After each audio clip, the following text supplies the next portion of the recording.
আসসালামু আলাইকুম সম্মানিত সকল ভিউয়ার্স, কেমন আছেন আপনারা সবাই? আশা করতেছি আল্লাহর রহমতে সবাই অনেক ভালো আছেন।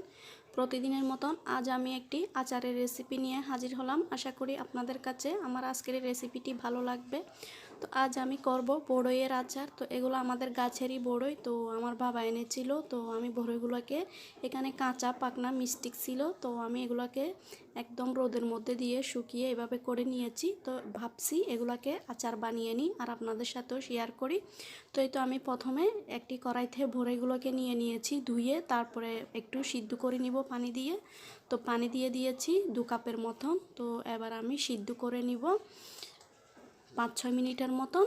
তো সিদ্ধ করার পরে আর এদিক দিয়ে আমি আরেকটি চুলায় এদিক দিয়ে কিছুটা পাঁচফোড়ন আর শুকনো মরিচ একটু থাওয়ায় টেলে নিচ্ছি। দেখুন, তো আমি 10-12টি শুকনো মরিচ দিয়েছি এখানে। তো মরিচগুলো কিন্তু ছোটো ছোটো, কিন্তু এমনি প্রচুর ঝাল।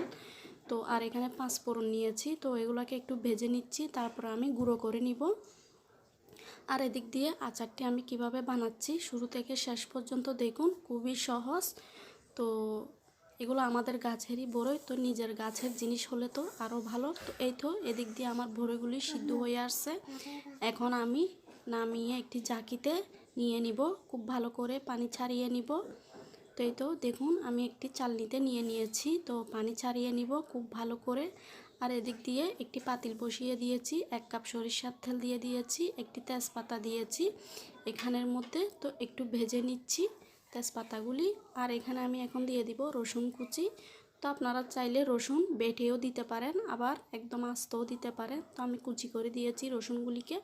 এখন একটু ভেজে নিব। তো এখানে আমি দিয়ে দিব আবারও 1/2 চা চামচ পাঁচফোড়ন, আস্ত পাঁচফোড়নটা দিয়ে দিচ্ছি।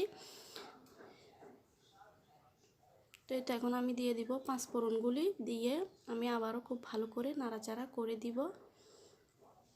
খুবই সহজ এই বড়ইয়ের আচারটি বানাতে, তেমন কোনো ঝামেলা নেই। একদম যারা নতুন তারাও পারবেন এই আচারটি। তো আমার আরও একটি বড়ইয়ের আচার রেসিপি আমার চ্যানেলে দেওয়া আছে, তো আপনারা চাইলে দেখে নিতে পারেন।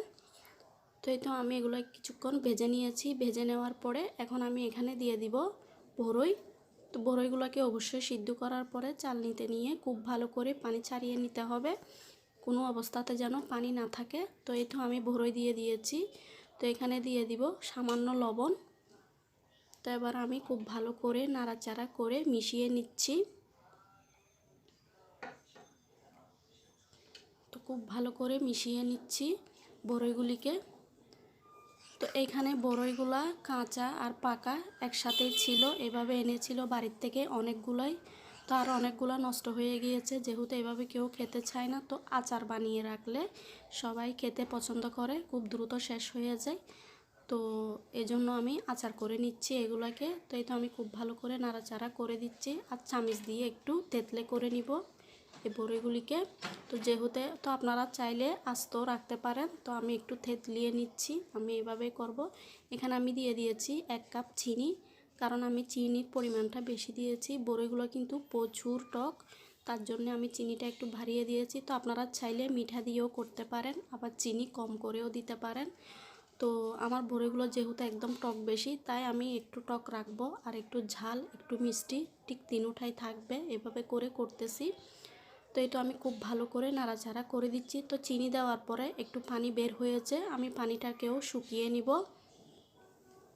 তো এবার দিয়ে দিব আমি উপরে পাঁচফোড়নগুলি, যে ভেজে রেখেছিলাম পাঁচফোড়ন, তো এগুলোকে গুঁড়া করে নিয়েছি। এখন উপরে দিয়ে দিচ্ছি পাঁচফোড়নগুলি, দিয়ে আমি আবারও খুব ভালো করে নাড়াচাড়া করে দিচ্ছি। তো একদম লাস্টের দিকে এই পাঁচফোড়নটি দেওয়ার কারণে বড়ইয়ের আচার স্বাদ কিন্তু আরও দ্বিগুণ বেড়ে যাবে।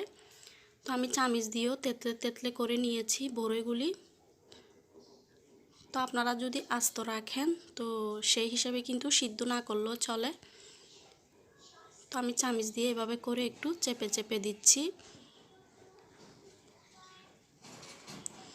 খুব ভালো করে মিশিয়ে নিচ্ছি চুলাটাকে মিডিয়াম আঁচেই রেখে। তো আপনাদের কাছে প্রতিদিনের মতন আজকেও একটি রিকোয়েস্ট, আপনাদের যদি আমার আজকের রেসিপিটি ভালো লাগে অবশ্যই একটি লাইক দিয়ে দিবেন, শেয়ার করবেন আর সাবস্ক্রাইব করে পাশে থাকা বেল আইকনটি বাজিয়ে দিবেন। এতে করে আমি যখনই কোনো ভিডিও আপলোড দেব নোটিফিকেশন পৌঁছে যাবে আপনার কাছে। তো দেখতে পেয়েছেন আমি এখানে দিয়ে দিয়েছি 1 চামচ ভিনেগার। তো ভিনেগারটা দেওয়ার কারণ হচ্ছে আমি যেহেতু বড়িগুলোকে অনেক দিন রেখে খেতে পারবো, তো নষ্ট হবে না, তার জন্য আমি ভিনেগারটা দিয়েছি। এখন আমি খুব ভালো করে নাড়াচাড়া করে মিশিয়ে নিচ্ছি, তারপরে দেখাচ্ছি। আমার এগুলো প্রায় হওয়ার পথে। তো আমি চুলাটাকে অফ করে দিব আর বড়ির আচারগুলি ঠান্ডা করে নিব, একদম ভালোভাবে ঠান্ডা করে তারপরে আমি বয়মে ভরে রেখে দিব। গরম গরম অবস্থায় বয়মে ভরা যাবে না, ঠান্ডা করে তারপরে বয়মে ভরতে হবে। দেখুন আমার আচারগুলি সম্পূর্ণ তৈরি। তো আপনাদের কাছে কেমন লাগলো অবশ্যই কমেন্টের মাধ্যমে জানাবেন। এই তো দেখুন, তো আমি এই পর্যায়ে চুলাটা অফ করে দিচ্ছি। তো আপনারা সবাই ভালো থাকুন, সুস্থ থাকুন, এই দোয়াই করি। আমার চ্যানেলের পাশে থাকবেন। আজকের মতন বিদায় নিয়ে নিচ্ছি। আল্লাহ হাফেজ।